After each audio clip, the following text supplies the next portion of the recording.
السلام علیکم ورحمۃ اللہ وبرکاتہ۔ ان الحمد للہ نحمده ونستعینه ونستغفره ونؤمن به ونتوکل علیہ ونعوذ باللہ من شرور انفسنا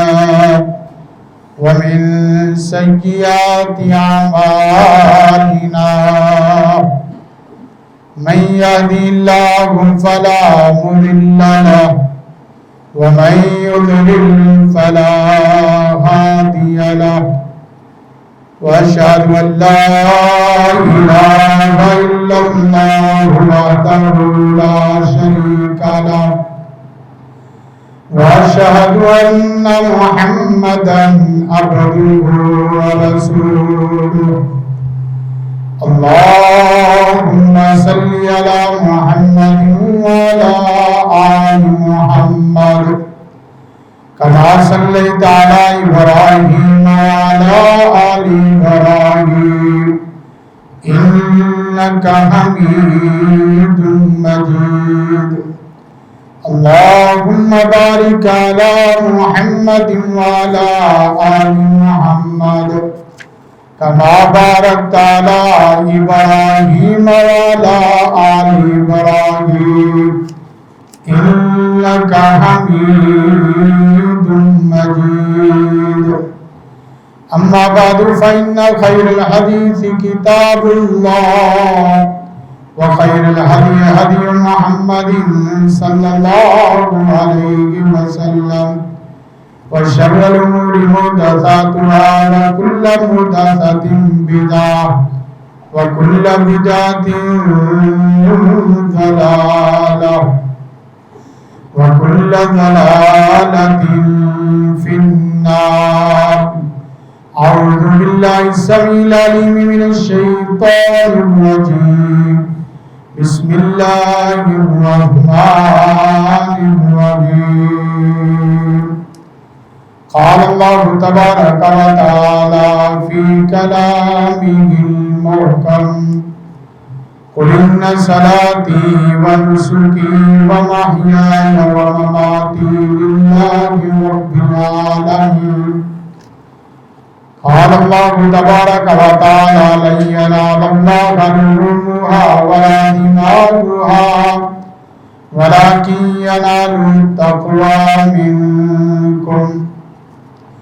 قال تبارك وتعالى والفجر وليال عشر والشفع والوتر إنا أعطيناك الكوثر فصل لربك وانحر إن شانئك هو الأبتر قال النبي صلى الله عليه وسلم إن أفضل أيام الدنيا أيام العشر قال النبي صلى الله عليه وسلم ما من أيام على عمل صالح فإن أحب إلى الله من هذه الأيام العشر فقالوا يا رسول الله ولا الجهاد في سبيل الله فقال رسول الله صلى الله عليه وسلم ولا الجهاد في سبيل الله إلا رجل خرج بنفسه وماله فلم يرجع من ذلك بشيء حمد و ثنا اس وحدہ لا شریک کے لیے جو اکیلا تنہا پوری کائنات کا خالق مالک رازق حاجت روا مشکل کشا ہے۔ درود و سلام آقا دو جہاں رحمت للعالمین سید الاولین والآخرین جناب نبی کریم محمد عربی صلی اللہ علیہ وسلم کی ذات بابرکت ذات بالا کے لیے لا قدان بھی حد و صاحب رحمت کا نزول ہو، صحابہ کرام رضوان اللہ مجمعین، ائمہ کرام، محدثین اعظام، مشائخ اعظام، اولیاء کرام اور دیگر تمام مسلمان مردوں اور عورتوں پر جن کی محنتوں کاوشوں کوششوں کے بعد دین اسلام، دین توحید، دین حق کا ہم تک صحیح معنوں میں پہنچا ہے۔ سامعین محترم، خواتین و حضرات، آج کا خطبہ جمعۃ المبارک اشرا ذوالحجہ اور قربانی کے فضائل و مسائل کے حوالے سے قرآن و سنت کی روشنی میں چند اہم نکات آپ کے سامنے رکھیں گے۔ سب سے پہلے جو آج شام سے انشاءاللہ اشرا شروع ہونے والا ہے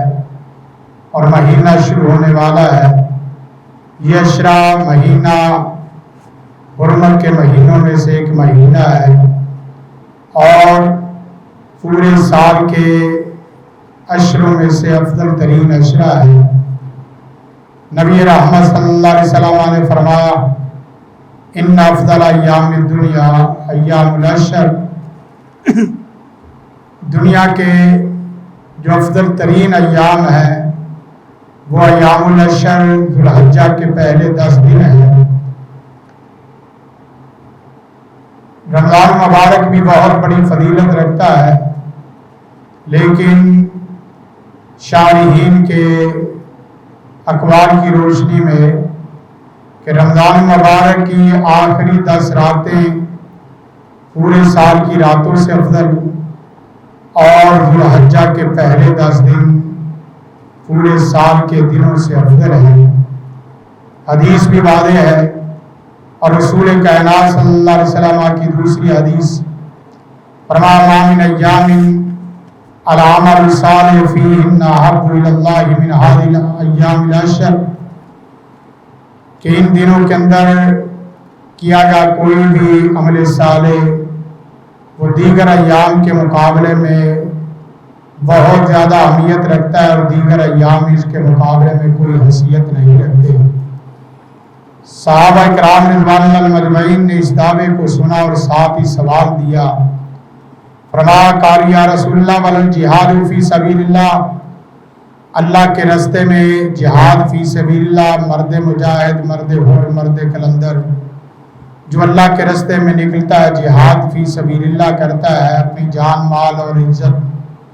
ہر چیز کی قربانی پیش کر دیتا ہے، کیا جہاد جیسے عظیم عمل کو بھی اس کے مقابلے میں پیش نہیں کیا جا سکتا؟ فرمایا ہاں ولل جہاد فی سبیل اللہ، جہاد کا عمل بھی ان دنوں کے اندر عمل کیے گئے اعمال کے مقابلے میں کوئی حیثیت نہیں رکھتا۔ ہاں وہ بندہ تو بہت شرف و کمال والا ہے کہ جو انہی دنوں کے اندر نیک اعمال بھی کرے اور جہاد فی سبیل اللہ بھی کرے۔ الا رجل خرج بنفسہ ومالہ، وہ شخص جو اپنی ذات کے ساتھ، اپنے مال کے ساتھ، اپنے گھوڑے کے ساتھ، سواری کے ساتھ جہاد فی سبیل اللہ میں نکلتا ہے، پھر ان میں سے کوئی چیز بھی واپس نہیں آتی، نہ اس کی سواری، نہ اس کے آلات جنگ، نہ وہ بذات خود، پھر بھی سوچا جا سکتا ہے لیکن وہ آدمی اس کے مقابلے نہیں ہے۔ ان حدیث سے پتہ چلتا ہے کہ یہ ایام بہت قیمتی ترین ایام، یہ اشرا انتہائی مفید تر اشرا شروع ہونے والا ہے۔ اس کو معمولی نہ سمجھے، جیسے رمضان کے انتظار میں،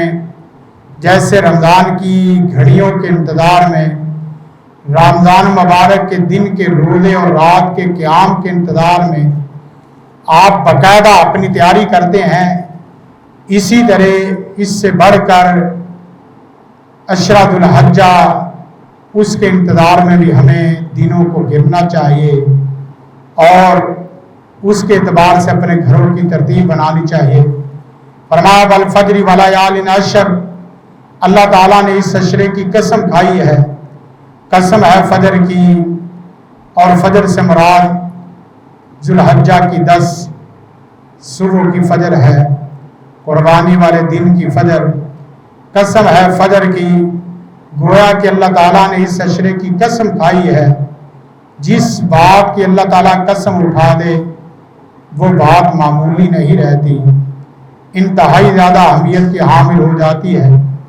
اور اگر اسی اشرے ذوالحجہ کی بات کی جائے تو اس اشرہ ذوالحجہ کو آپ دیکھتے ہیں کہ حج کے جتنے فرائض ہیں، حج کے جتنے فرائض ہیں وہ تمام کے تمام اسی عشرے کے اندر پائے جاتے ہیں، اور حج اسلام کے بنیادی ارکان میں سے ایک رکن ہے جس کے بغیر اسلام مکمل نہیں ہوتا۔ 8 تا 12 ذوالحجہ یہ حج کے ایام ہے، اور مفسرین نے فرمایا فصلی لربک ونحر، اپنے رب کے لیے نماز پڑھو اور اپنے رب ہی کے لیے قربانی کرو۔ مفسرین فرماتے ہیں یا تو اس فصلی لربک سے مراد 10 ذوالحجہ کی صبح کی فجر کی نماز ہے یا نماز عید ہے۔ گویا کہ یہاں بھی حکماً اللہ تعالیٰ نے ہمیں تعلیم دی ہے کہ 10 ذوالحجہ یہ کوئی معمولی چیز نہیں ہے۔ ساتھ فرمایا دین اسلام کی جو تکمیل ہے، دین اسلام کی تکمیل وہ بھی اسی عشرے میں یوم عرفہ کے دن، یوم عرفہ کے دن دین اسلام کی تکمیل ہوئی۔ اور دین اسلام کی تکمیل کا جب یہودیوں کو پتہ چلا تو انہوں نے باقاعدہ یہ جملہ بولا کہ اگر جس دن آپ کا یہ دین اسلام مکمل ہوا ہے، اس دن اگر ہماری اس طرح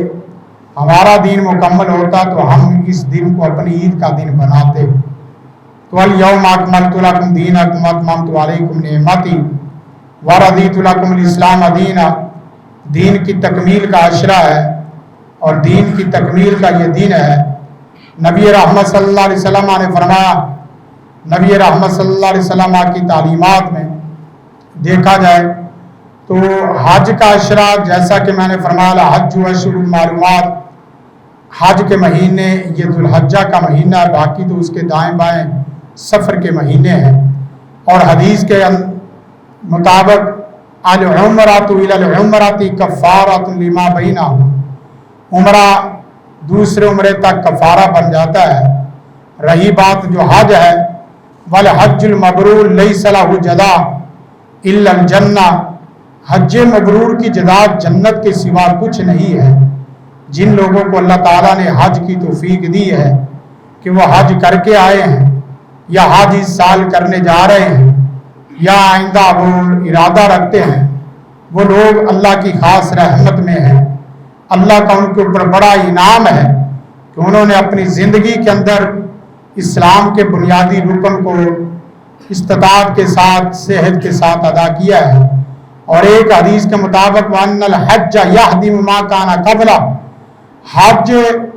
انسان کی زندگی کے جتنے بھی اعمال ہیں، آپ حج کرنے سے پہلے جتنے بھی گنہگار تھے، حج آپ کے تمام گناہوں کو مٹا کے رکھ دیتا ہے۔ مطلب جو 60 سال کی عمر میں، 70 سال کی عمر میں، 50 سال کی عمر میں حج مبرور کرتا ہے، اس حج کی برکت کی وجہ سے حج کا جو بنیادی فائدہ وہ آپ کی 50 60 70 سالہ زندگی کے جتنے بھی گناہ ہیں اللہ تعالیٰ اس حج کے عمل سے سارے ہی معاف فرما دیتا ہے۔ تو وہ لوگ جن کے پاس استطاعت ہے، مالی استطاعت ہے، صحت بھی رکھتے ہیں، اس کے باوجود وہ حج نہیں کرتے، تو گویا کہ وہ اسلام کے ایک بنیادی رکن کے تارک ہیں۔ ایک گھر سے دوسرا گھر، دوسرے سے تیسرا گھر، ایک کاروبار سے دوسرا کاروبار، ایک گاڑی سے دوسری گاڑی خریدنا، اس طرح بنانا، یہ کوئی سیانف نہیں ہے، کوئی دنائی نہیں ہے۔ اللہ نے آپ کو زیادہ دیا ہی اس لیے ہے تاکہ آپ اور اسلام پر چل سکے اور دیگر لوگوں کو اسلام کے اوپر چلانے کی کوشش کریں۔ پھر اسی طرح بات کی جائے اس عشرے کی تو یہ تکبیرات کا، اللہ کی تحمید، اللہ کی تمجید اور اللہ کی تعریف کا عشرہ ہے۔ باقی عشرے بھی اللہ کی تحمید اور اللہ کی حمد و ثنا کے ہیں، لیکن اس عشرے کو خصوصاً اللہ تعالیٰ کی حمد و ثنا کے لیے، اللہ تعالیٰ کی تکبیرات کے، اللہ تعالیٰ کی تمجید کے لیے رکھا گیا ہے کہ بندہ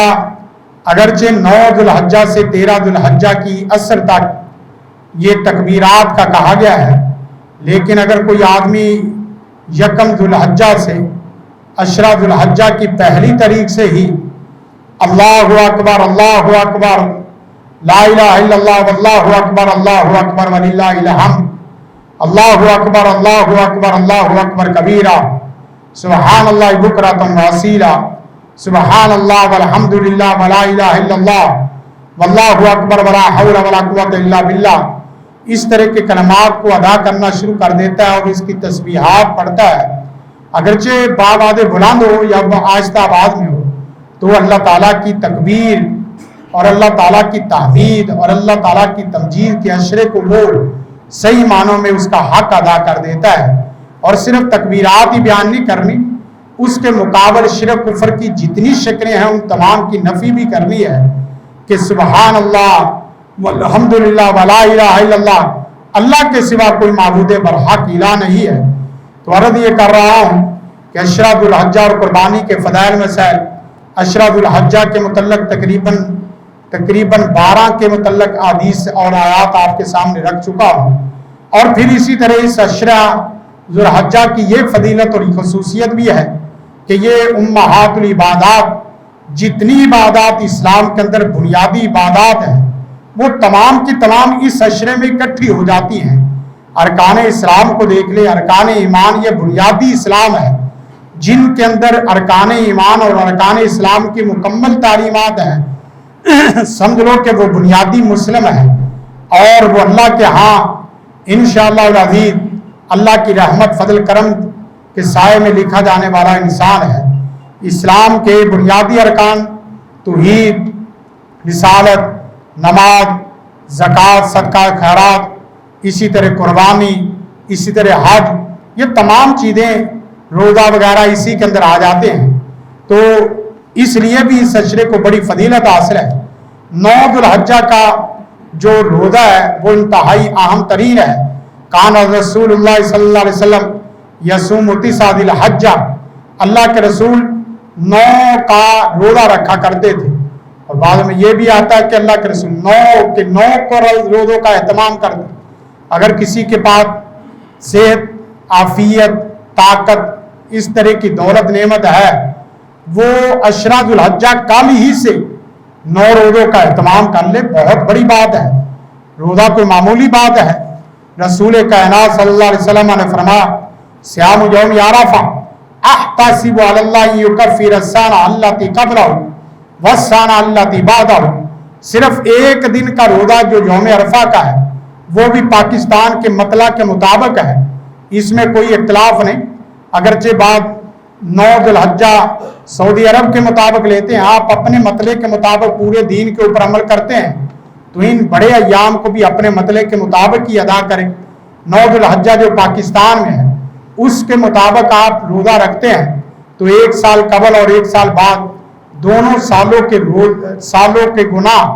اللہ تعالیٰ معاف فرما دیتا ہے۔ تو یہ تمام فضائل اور اسی طرح برکات اسی اشرے میں حاصل ہونے والی ہے۔ اس میں سب سے پہلا کام جو کرنے والا ہے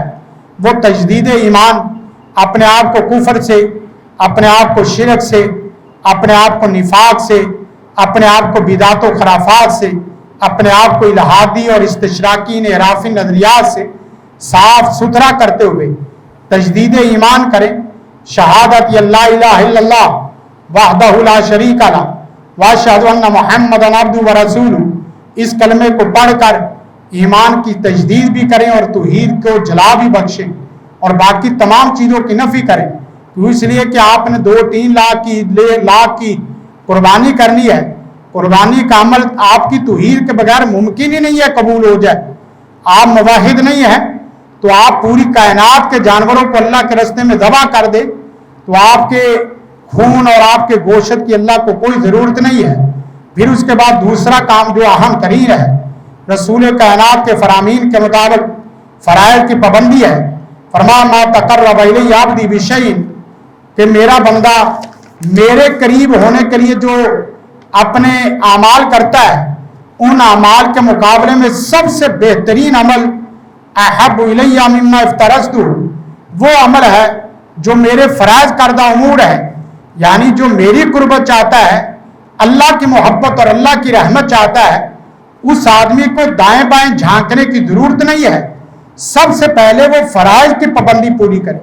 فرائض کو ادا کرے۔ فرائض میں صرف نماز ہی نہیں ہے، آپ کا گھر بھی ہے، آپ کا ادارہ بھی ہے، آپ کی فیلڈ ہے، آپ کی جاب کے جو فرائض ہیں وہ بھی آتے ہیں، آپ کے سفر کے جو فرائض ہیں، آپ کے حلال حرام کے جو فرائض ہیں، آپ کی آنکھوں کے فرائض، آپ کے کانوں کے فرائض، آپ کی سوچ دل دماغ کے فرائض، ان تمام کو پورا کرنا ہے۔ پھر اسی طرح رسول کائنات نے فرمایا کہ جو سنتے ہیں آپ فرض ادا کرنے کے بعد کم سے کم، یہ میں کم از کم سلیبس اور نصاب رکھ رہا ہوں کہ اشراط الحجہ میں ان چیزوں کا تو اہتمام کریں۔ فرمایا من صلی فی یوم و لیلۃ، جو آدمی ایک دن اور ایک رات میں 12 سنتوں کا 12 رکعہ 12 سنتوں کا اہتمام کر لیتا ہے، فجر کی 2 سنتے، ظہر کی 6 سنتے، مغرب کی 2 سنتے، عشاء کی پھر 2 سنتے، اور اسی طرح ساتھ وتر ہے 3، ان کا جو اہتمام کر لیتا ہے، رسول کائنات نے فرمایا بنی لہ بیت فی الجنہ، اللہ تعالیٰ اس کے لیے جنت میں محل بنا دیتا ہے۔ تو 10 دنوں میں 10 محل بنانا یہ بہت اچھی بات ہے۔ اور اگر آپ کو اللہ تعالیٰ توفیق دے نماز اشراق کی، فرمایا من صلی الغداء فی جماعت، جو آدمی صبح کی نماز با جماعت ادا کرتا ہے، ثم قعد یذکر اللہ، پھر وہ بیٹھ جاتا ہے اللہ کا ذکر کرتا ہے، اللہ کے ذکر میں مشغول ہوتا ہے، حتی تطلع الشمس، یہاں تک کہ سورج طلوع ہو جاتا ہے، ثم صلی رکعتین، پھر وہ 2 رکعت نماز ادا کرتا ہے بڑی توجہ اور محبت اور اخلاص کے ساتھ، کانت لہ کاجر حجۃ و عمرۃ تامہ، گویا کہ اس نے ایک حج اور ایک مقبول عمرہ کیا ہے۔ اللہ کے فضل و کرم سے ہمارے اکثر بچوں کو یہ عادت ہے، لیکن جو احباب نمازی اور طلبہ اساتذہ نماز اشراق کا اہتمام نہیں کرتے، خصوصاً اس عشرے میں نماز اشراق کا اہتمام کریں، تاکہ آپ غریبوں کا عمرہ اور آپ غریبوں کا حج لوگ ادھر ایک کریں، آپ روزانہ ایک کر کے اللہ کے ہاں سرخرو ہو جائیں۔ اسی طرح نوافل، فرمایا ما یزال عبدی یتقرب الی بالنوافل حتی احبہ، بندہ میری قربت اور محبت چاہتا ہے، اس کا بہترین طریقہ کثرت نوافل ہے۔ کثرت نوافل یہ اللہ کی محبت کے قریب کر دیتا ہے، یہ عمل بہت بڑا ہے۔ ایک صحابی رسول نے رسول کائنات سے درخواست کی، اللہ کے رسول میں آپ کی آخرت میں رفاقت چاہتا ہوں، آپ کا ساتھ اور پڑوس چاہتا ہوں۔ آپ نے فرمایا کہ پھر کثرت سجود سے آپ میری مدد کرو، کثرت سے نوافل ادا کرو، اللہ آپ کو نہ صرف جنت دے گا، جنت میں حبیب کی رفاقت بھی دے گا۔ تلاوت کا، اذکار کا اہتمام، اتل ما اوحی الیک من الکتاب، اتل ما اوحی الیک من الکتاب، تلاوت کرو، ورتل القرآن ترتیلا، ذکر کرو، اذکر اللہ ذکرا کثیرا، کثرت سے ذکر، کم سے کم 2 4 5 تسبیحیں، یا وہ تسبیحات جو میں نے تکبیرات، تحمیدات، تمجیدات کی شکل میں بتائی ہیں، ان کی تسبیحات کر لیں، خصوصاً ان دنوں میں سبحان اللہ والحمدللہ ولا الہ الا اللہ واللہ اکبر ولا حول ولا قوۃ الا باللہ، اللہ اکبر اللہ اکبر اللہ اکبر لا الہ الا اللہ واللہ اکبر، اس کی تسبیح کرنا بہت بڑی بات ہے۔ پھر اسی طرح جو بندہ قربانی کرنا چاہتا ہے، 10 ذو الحجہ کا دن، 10 ذو الحجہ تک ہم پہنچ چکے فضائل کے اعتبار سے، دیگر بھی صدقات و خیرات ہے، دعائیں ہیں، نوافل ہے، اور آپ نیک جتنے بھی اعمال کر سکتے ہیں۔ روزہ خود نہیں رکھ سکتے، روزے داروں کی افطاری کروا لیں، افطاری سے بھی بہت بڑا اجر و ثواب، جتنا اس کا اجر اتنا آپ کا اجر ہے۔ آپ کھجوریں لے لیں، 2 کلو کھجوریں لے لیں، 2 کلو کھجوروں سے آپ روزوں کا افطار کا اہتمام کروائیں، اس سے اللہ آپ کے گھروں میں رحمت فضل کرم عطا فرما دے گا۔ اس عشرے کو میں شروع سے بتا رہا ہوں، معمولی نہ سمجھنا، سانسوں کو قیمتی بنائیں، لمحات کو قیمتی بنائیں، منٹوں کو قیمتی بنائیں، چاہے جائے کہ آپ پورا ہفتہ ضائع کر بیٹھے اور آپ کو پتہ بھی نہ چلے، شوگر میں قربانی خریدتے وقت یا اسی طرح قربانی کو پالتے وقت اس طرح ادھر ادھر کی باتوں میں نہ وقت ضائع کرے۔ قربانی خریدنا بہت بڑی رحمت ہے، لیکن دیگر اعمال کے اوپر بھی توجہ کریں۔ اب رہا مسئلہ قربانی کے جو مسائل ہیں، قربانی کی جو اہمیت ہے وہ آپ کے سامنے ہے۔ سب سے پہلے قرآن مجید کے اندر فصلی لربک وانحر، قربانی کا باقاعدہ حکم دیا گیا ہے، قرآن مجید کی صحت میں باقاعدہ وانحر حکم ہے۔ اسی طرح دوسری اگر قربانی کے متعلق حدیث دیکھی جائے، فلیذبح شاۃ مکانہا، ایک صاحب نے قربانی عید نماز سے پہلے ذبح کر لی. آپ نے فرمایا اس کی جگہ ایک نیا جانور ذبح کرو. اس سے پتہ چلتا ہے کہ صاحب طاقت صاحب ثروت آدمی اس کے لیے ضروری ہے کہ وہ قربانی کرے، اگرچہ ہم فرد کے قبیل سے نہیں کہتے، مسئلہ اختلافی ہے. ایک تیسری حدیث جو آپ کے سامنے کوٹ کر رہا ہوں، فرمایا من کان لہ سعۃ ولم یضحی فلا یقربن مصلانا، جو آدمی صاحب مال ہو، صاحب استطاعت اور طاقت ہو، وہ قربانی کی طاقت رکھنے کے باوجود قربانی نہ کرے، فرمایا اس آدمی کو کوئی حق حاصل نہیں ہے کہ وہ ہماری عیدگاہ میں نماز پڑھنے کے لیے آئے. قربانی نہیں کرنی تو وہ عیدگاہ میں بھی نہ آئے، ہماری دعاؤں میں اور ہمارے انعامات میں بھی شامل نہ ہو. یہ بہت سخت وعید ہے. حتیٰ کہ ادھر سے ان بچیوں کو بھی حکم دیا جا رہا جو بچیاں نماز پڑھنے کی پوزیشن میں نہیں، ان کو کہا کہ وہ نماز کے لیے ضرور حاضر ہو، اگرچہ تھوڑا سا دور کر کے بیٹھ جائے. ان خواتین کو بھی حکم ہے کہ جن خواتین کے پاس اوڑھنے کے لیے کوئی دوپٹہ اور چادر نہیں ہے کہ وہ دوسری خواتین کے کپڑے اور حجاب میں لپٹ کر عیدگاہ کی طرف آئیں. اتنی بڑی فضیلت ہے. لیکن جو آدمی قربانی نہیں کرتا اس آدمی کے متعلق آپ نے بات سماعت فرما لی. اور اسی طرح ساتھ فرمایا فَكُلُوا مِنْهَا وَأَطِيمُوا الْقَانِيَ وَالْمُعْتَمَرَ لَن يَنَالَ اللَّهُ لُحُومُهَا وَلَا دِمَاؤُهَا وَلَكِنْ يَنَالُهُ التَّقْوَىٰ مِنْكُمْ. جو قربانی کرنے والا ہے اس کے لیے ضروری ہے کہ سب سے پہلے اخلاص میں مخلص ہو اور اخلاص سیکھے. سیلفیاں بنا کر اپنی قربانی کو ضائع نہ کرے، ادھر ادھر قیمتیں بڑھا کر اپنی قربانی کو ضائع نہ کرے. کس کو دکھا رہے اور کس کو سنا رہے ہو؟ میرے سے بڑھ کے کئی ہزار گنا لوگ ایسے ہیں جو قربانی کے عمل اور قربانی کی قیمت میں بڑے ہوئے ہیں. خام خواہ اپنے آپ کو ضائع کرنا. سب سے پہلے یہ ہے کہ ہم جانور کا عیب تو دیکھتے ہیں، اپنا عیب نہیں دیکھتے. اپنے عیب میں سب سے بڑا عیب یہ ہے کہ آپ مخلص ہی نہ ہو. پہلی بات یہ ہے کہ مخلص بناؤ. دوسری بات یہ ہے کہ اپنے آپ کو موحد بناؤ. اپنی توحید کو چیک کرو کہ ابراہیم کی سنت کو جو ادا کر رہے ہیں علیہ السلام، لیکن ابراہیم علیہ السلام کے عقیدے کو اپنا ہی نہیں رہے. تیسری بات یہ ہے کہ آپ نے سنتوں کا اہتمام کرنا ہے. سنت کے مطابق تو آپ کی زندگی نہیں ہے، سنت کے مطابق قربانی نہیں ہے، تو آپ کی قربانی کیسے چلے گی؟ چوتھی بات یہ ہے کہ آپ قربانی کرنے سے پہلے اپنے رزق کو بھی دیکھو کہ آپ کا رزق حلال ہے.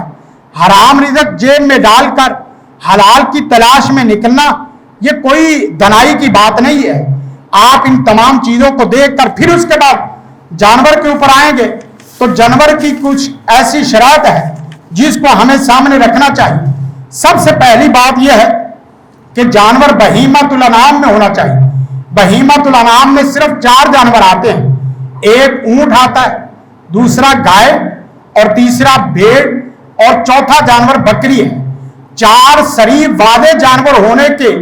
باوجود آپ غیر صریح اور مبہم جانوروں کی طرف جاتے ہیں تو اپنی قربانی کو خام خواہ سوالیہ نشان لگاتے ہیں. بھینس کی قربانی کرنا یا اس طرح کی ادھر ادھر کی باتیں کرنا صرف گوشت کی لذیذ ہونے کی وجہ سے. اور اگر کوئی بھائی قربانی بھینس کی کر لیتا ہے تو دوسروں کو بھی چاہیے کہ کیچڑ اچھال کے اس اشرے کو ضائع نہ کرے. تیری قربانی نہیں ہوئی، اس طرح لڑنا اور اس کے ساتھ ساتھ آخرت کے معاملات کو اپنے ہاتھ میں لینا یہ بھی کوئی دلائی نہیں ہے. اگر کوئی کرنا چاہتا ہے تو وہ 4 صریح واضح جانوروں کو کرے، اور واضح اگر جانور نہیں یا اسی طرح بھینس کے جانور میں جاتا ہے تو بھر کر دوسرے کو بھی بحث مباحثے سے بچنا چاہیے. اس کا معاملہ اس کے ساتھ ہے، اللہ کے ساتھ ہے. آپ اس کے اوپر فتوے نہ لگاؤ تاکہ ماحول خراب نہ ہو. اسی طرح ساتھ ساتھ دوسری شرط یہ ہے لا تذبح الا مسنہ، ڈوندا جانور وہ دیکھنا چاہیے. کچھ لوگ تجربہ رکھتے ہیں اور کچھ لوگ جو نئے منڈے پھنڈے اسی طرح خریدار ہیں ان کو تجربہ نہیں ہوتا. جانور کی شکل و صورت اور رنگ حیثیت کیفیت دیکھنے کا تجربہ ہوتا ہے، اندرونی معاملات وہ دیکھنے کی تجربہ نہیں، جس کی وجہ سے گھر میں بچا اوقات لے آتے جانور پتہ نہیں چلتا کہ وہ ڈوندا بھی ہے کہ نہیں. لا تذبح الا مسنہ، کہ وہ جانور مسنہ ہونا چاہیے. ایسا جانور نہیں ہونا چاہیے کہ جو جانور